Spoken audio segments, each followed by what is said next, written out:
नमस्कार साथियों, मैं हिमांशु मिश्रा हिंदू राष्ट्र 3.0 में आपका स्वागत करता हूँ। हमारे देश में साधु संतों को लेकर अलग अलग भ्रांतियाँ होती हैं और भ्रांतियाँ इस कदर होती हैं कि लोग उनकी अवहेलना करना शुरू कर देते हैं।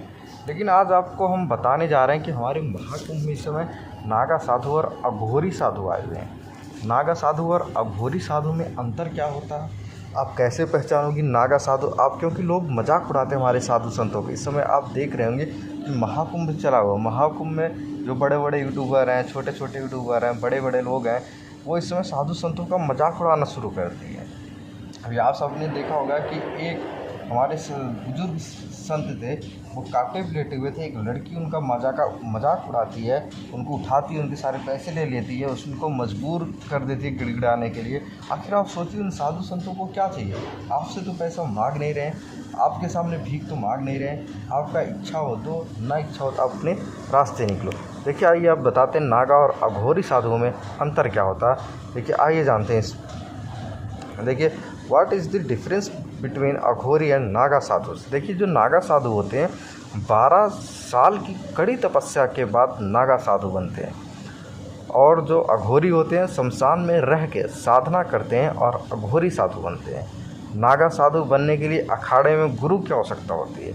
अघोरी साधु में अघोरी बनने के लिए किसी गुरु की आवश्यकता नहीं होती। सोचिए, उसके बाद नागा साधु शिव के बैरागी व्यक्तित्व की आराधना करते हैं, मतलब भगवान शिव के बैरागी के व्यक्तित्व की आराधना करते हैं। नागा साधु के 17 श्रृंगार होते हैं। नागा साधु के 1 2 नहीं बल्कि 17 श्रृंगार होते हैं। और अघोरी शिव के विकराल रूप यानी भैरव स्वरूप की आराधना करते हैं। अघोरी साधु हमेशा अपने साथ एक मानव खोपड़ी रखते हैं, मतलब मानव खोपड़ी को शमशान में आराधना करते हैं, और शमशान में आराधना करने के बाद अपने पास एक मानव खोपड़ी रखते हैं। और नागा साधु के बारे में जानते हैं। भस्म, तिलक, कुंडल, कड़े आदि नागा साधु के श्रृंगार होते हैं। नागा साधु उम्र भर के लिए ब्रह्मचर्य के नियम का पालन करते हैं। अघोरी साधुओं के लिए ब्रह्मचर्य का कोई नियम नहीं होता।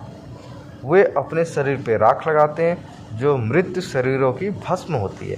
मतलब ये अंतर है हमारे नागा और अघोरी साधु में। सोचिए कितनी कठिन तपस्या होती है एक नागा और एक अघोरी साधु में। यहाँ तक कि जब लोग अपने घरों में, लोग उनके घर कोई मृत हो जाता है, उसके बाद लाश 1 दिन भी रखना, मतलब 2 घंटे भी नहीं रखते, और उन्हीं लाशों के जल भी राख से नागा और अघोरी साधु अपने शरीर पर उसी राख को लगाते हैं और उन्हीं खोपड़ी को लेकर चलते हैं। अगर आपको ये जानकारी अच्छी लगी हो तो एक बार वीडियो को शेयर कर दीजिएगा और चैनल को सब्सक्राइब कर दीजिएगा। धन्यवाद।